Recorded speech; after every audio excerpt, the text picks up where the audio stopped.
வணக்கம் நண்பர்களே, எல்லோரும் எப்படி இருக்கீங்க? எல்லோரும் கண்டிப்பாக நல்லா இருப்பீங்கன்னு நம்புகிறேன். இன்றைக்கி ஒரு சுவாரஸ்யமான கதையை தான் பார்க்க போகிறோம். மேலும் பல சுவாரஸ்யமான கதைகளுக்கு நம்ம சேனலை சப்ஸ்கிரைப் பண்ணிக்கோங்க.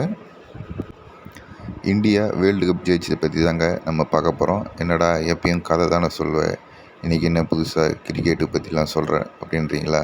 அதுக்கு ஒரு காரணமும் இருக்குது, அதில் ஒரு கருத்தும் இருக்குது. வாங்க அந்த கருத்து என்னென்னு பார்க்கலாம்.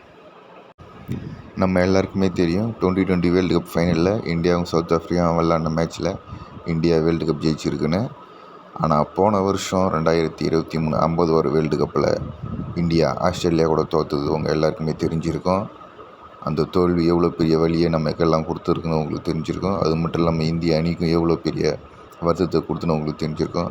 ஆனால் இந்திய அணி அந்த தோல்வியிலிருந்து வெளியே வந்ததுனால தான் இன்றைக்கி இவ்வளோ பெரிய 2020 வேர்ல்டு கப் ஜெயிச்சிருக்காங்க. இதுதான் தோல்வியிலேருந்து வெளியில் வரணும்னு சொல்கிறது. இந்திய அணி அந்த தோல்வியிலே இருந்திருந்தா, அந்த தோல்வியை நினச்சிருந்தா இன்றைக்கி ஜெயிச்சிருக்க முடியாது. இந்தியா அந்த தோல்வியிலிருந்து வெளியே வந்ததுனால தாங்க இன்றைக்கி வெற்றி பெற முடிஞ்சுது. அவங்க வெற்றி மீது கவனம் செலுத்துகிறாங்க, அதனால தான் அவங்க வெற்றி பெற்றாங்க.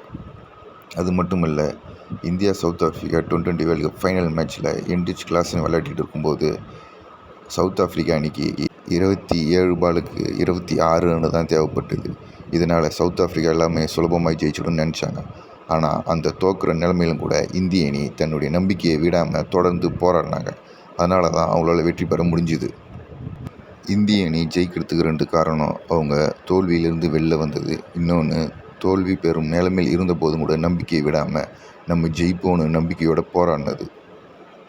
நாம் எப்போதுமே ஜெயிக்கணும்னு நினச்சா, ஒன்று கடந்த கால தோல்விகளிலிருந்து வெளில வரணும், இன்னொன்று எந்த ஒரு நிலைமையில் நம்ம இருந்தாலும் கூட நம்ம நம்பிக்கையை கைவிடாமல் தொடர்ந்து நம்பிக்கையோடு நம்ம ஜெயிப்போன்னு போராடணும்.